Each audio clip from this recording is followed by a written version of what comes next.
I'm back on YouTube. You get it? One video every week, but special type of videos. It's going to be fucking series. Not just videos, but series. Why series? Let me tell you the story. 2 months ago, I decided to try just shooting some videos every day. Just every day in the morning, trying to shoot a video. Just for fun. It was a very good idea. Something very good came out of it. This. Okay, this is what happened on the last videos. It was basically a series. Get the fuck out. So basically I was shooting a video every day, and first day I was like, hey, let's shoot a video on personality building. Yeah, personality building. At the meta level, how is it working? What's this fucking game? What is personality? How to think about it? And then the next day I was like, hey, let's build up on that. So you will see the first video is very abstract.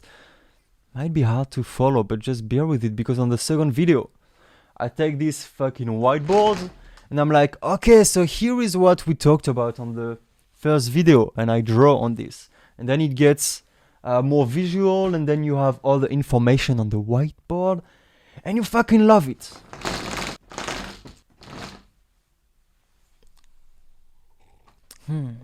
Take a bit of time to listen about why a series is so good. There was a problem with YouTube. There was a paradox. Look, if you shoot a video on YouTube, let's say a 15-minute video, you have a problem. You have limitation, because your video needs to be self-sufficient, which means you don't need any other video to understand it.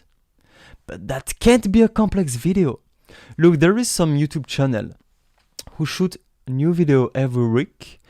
And to understand the last video, you need to have watched all the prior videos. Or you need to have knowledge about mathematics, about physics, about philosophy, about biology, about fucking any topic they talk about. That's not what I want. I want to do videos which are accessible to anyone who just clicks on it and watch it. But then it can be complex. I can't really shoot complex videos. Look, I just shot a 25 hours paid course on dating. 25 hours. And what was so good is the ability to build up something very complex. That was good, and I want to do that on YouTube. But how? Well, series, motherfucker. Series. I don't know why I didn't think about it before, but that's the solution. So from now, I'm going to release series of video. So every week I'm going to shoot a new video. Then next week a new video, and then next week another one. But it's always going to be a series. And then when you get to the end of the series, which builds up every episode on the previous one, then this is the end. Then we go on a new series, and on the first video we build up the new fundamentals. And it's going to be like mini courses. It's going to be like little masterclasses. That's what I want to do on YouTube now. And so, well, in 2 months, a lot of things happened since I shot this trial. I had a long Vipassana retreat. It changed a lot of things, believe me. Maybe we'll talk about it later. I don't know, in another series. There will be series about meditation, of course. That's not even a question. I had a hypnosis training to know how to hypnotize people. I did some very long coaching, which was very intense. So a lot of things changed since. And so now I have the dilemma. Am I going to delete this series about personality building and never publish it? Am I going to shoot it again in the best way? You will see my vibe on this series is not really the same as now. I changed on the way. Maybe the way I deliver the content is not really good. You might think at some point, whoa, that's very abstract. Where is he trying to get me? What is he trying to tell me that's very abstract? I know, but still, if you bear with it, if you watch the entire series, look, I don't have the truth, I'm just a human being, but I think it's going to change your life. I really think it is, because it's just a way to think about personality and about this entire social game, which is very liberating. It's like taking a huge step out of the game and being like, oh, this is what's going on, and this understanding is going to get better weeks and months and multiple months on the way. as it gets integrated in the mind. So I'm just going to release it in the way it was. Bear with it. And for me now, I'm going to shoot videos for the next month when this series will be finished. And on the way, yeah, I'm going to make a lot of improvements. Look, it's a new place where I'm shooting videos. I know the lighting is not perfect. I know many things not perfect. My face is not clear enough. Well, I'm going to improve that. But for now, I just want to start releasing content. So enjoy this video, this first video about personality building. And see you next month. And yeah, just fucking enjoy. Have a good time. Welcome back, happiness builders. In this video about why you need to have multiple personalities. Think about it this way. What is a personality exactly? A personality could be seen as a set of behavior which has a certain purpose. As everything, this purpose could be seen as just generating well-being, but depending on certain parameters. Those parameters could be separated in two categories, external and internal. Every external parameter could be seen as what concerns other people, the environment, the social norms, other people's personality. But here we get on a circle definition, so let's be more precise about it.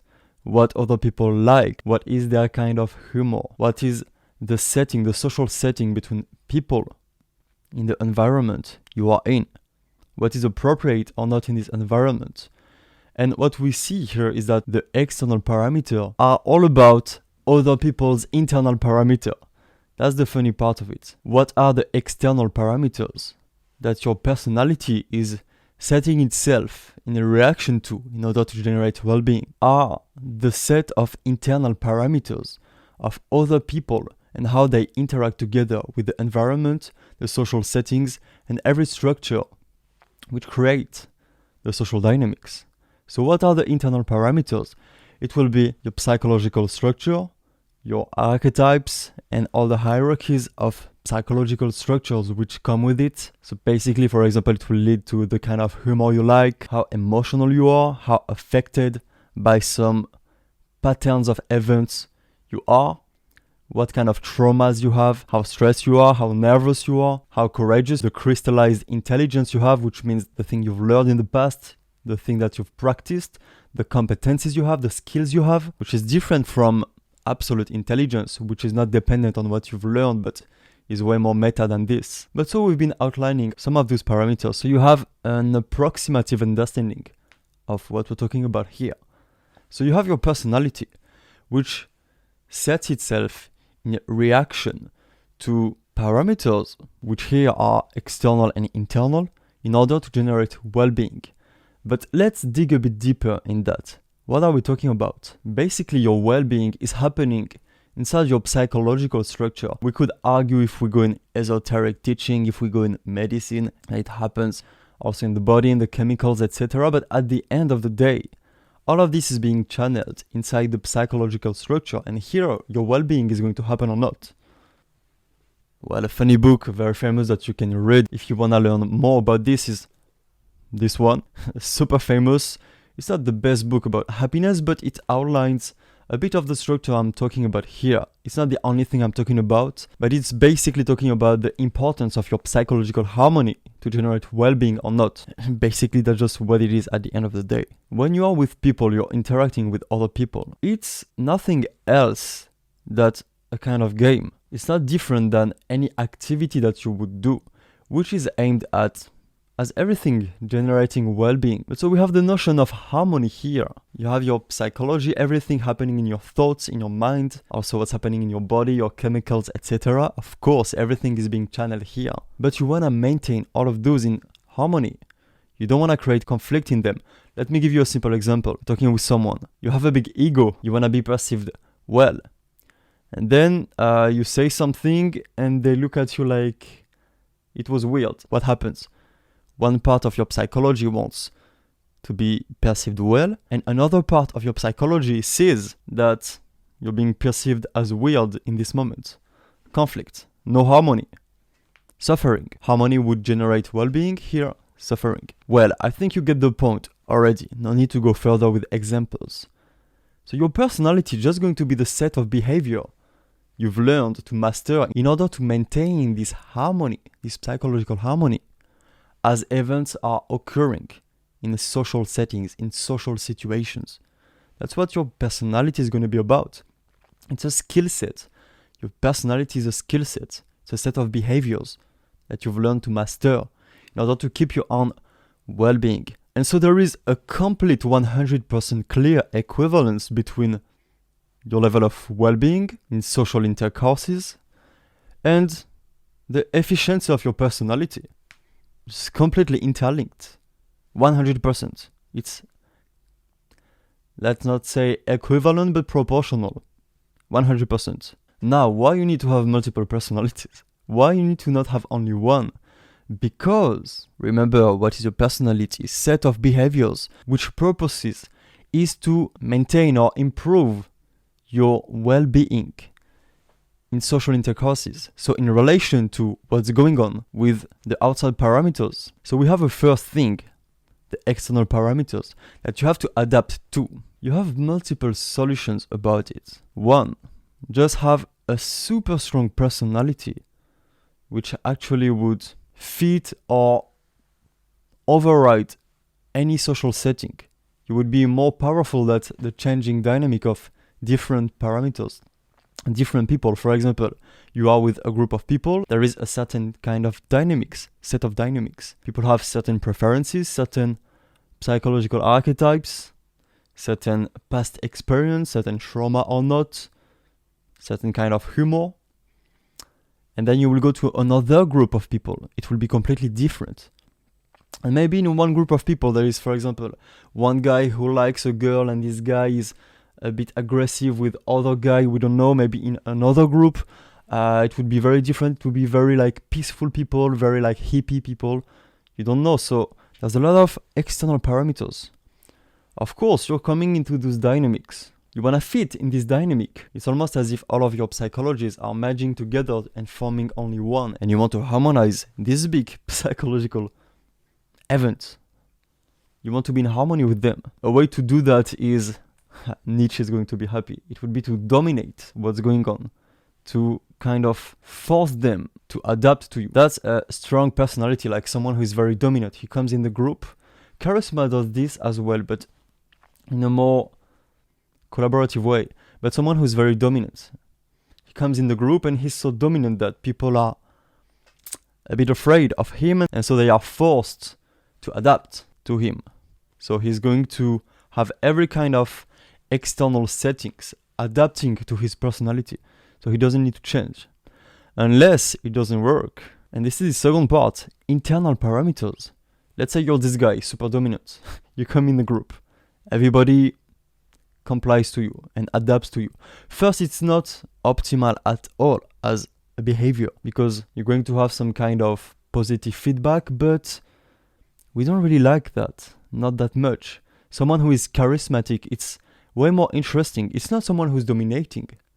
There's a difference between the two. Someone who's charismatic could dominate. He has this power, but he's way more collaborative. He's not going to dominate people. He's going to leave them space to be themselves. He's not going to try to intimidate them, etc. But the guy who's trying to dominate, moreover that it's not even optimal. Let's say that it is. It will still be a problem because if you lose your ability to be strong, you will lose it sometimes because your internal parameters are going to change. Sometimes, for whatever reason, you're going to be stressed. Sometimes, for whatever reason, you're not going to be in the mood. You're not going to be in the flow. At that point, what happens? You're losing power. You can't dominate anymore. Now, if all of your social strategy is built upon that, you're fucked. You can't maintain it. It requires too much of a performance from your side. It's going to be very anxiety creating. It will get you neurotic. So here we took an extreme, someone who is very dominating, but no matter what kind of person you are going to need to adapt to external parameters and also internal parameters. For example, you are in the same group of people from one day to another day, or even within the same day, but at some point your internal parameter change. For example, you're having fun and all of a sudden you don't know why you get out of the flow. You're like, your state of mind changes, You feel like, whoa, I'm feeling weird all of a sudden. It will happen all the time. That's supposed to be this way. It will happen all the time. No matter how good you are in social interaction. No matter how in the flow you are, in the flow. At any point. Especially if this is people that you respect and that you really like. And that you admire. At any point, boom, you can get out of the flow. It will happen. And you will feel weird, stressed, a bit awkward. You need to adapt to this internal change. What does it mean to adapt? Your personality has to be adaptable. You gotta be able to change your personality. You literally gotta be able to be almost schizophrenic. You gotta be able to be almost like psychologically unstable or weird or like even pathological if you wanna get very good at social competencies, at social skills. Because you will need this ability to switch your personality. Sometimes you will be the super eccentric, super funny person. And at the other time, all of a sudden, you're like super introverted, inside yourself, even a bit weird, a bit awkward, not much talkative. Another time you're like super emotional in the way you talk. Like you're really into what you're saying, you're living it. And sometimes you're like way more rational, way more neutral. Sometimes you're talking super loud, sometimes you're very low, sometimes one thing and sometimes the opposite. You gotta be capable of adapting your personality and being fine with it. And if you wanna look at this from a meta perspective, you wanna develop a kind of meta personality. Like you wanna be able to take your personalities and get them to meta points of view. You wanna get to structures of personality. You wanna be able to get rid of the content of how your personality is being set and being able to just have a structure of what you're capable of doing with personalities. And from this structure, you're capable of switching from one to another. And so you can do like very big changes. And it's always going to be within your meta personality. And you want with time to be improving this meta personality. Get it more complex, more flexible, more... You just basically want to have more possibilities. Okay, alright, let's wrap it up. This is all for this video. If you enjoyed, hit the like button, subscribe for next videos. Look at the description, you have links to my social medias, website. Check out my free conversation masterclass. If you want to get a beast at conversation, and I used to be super bad at conversation, trust me, just look in the description, free masterclass, 1 hour masterclass, conversation, stuff you've never seen ever before. Get it. You can also check my content. I also have masterclass about captivation, about humor, about seduction, dating for men. Actually, even if you're a woman, it could be interesting to watch it. I don't know. But for men, definitely worth it. And for YouTube or whatever platform you're seeing it in, see you in the next video.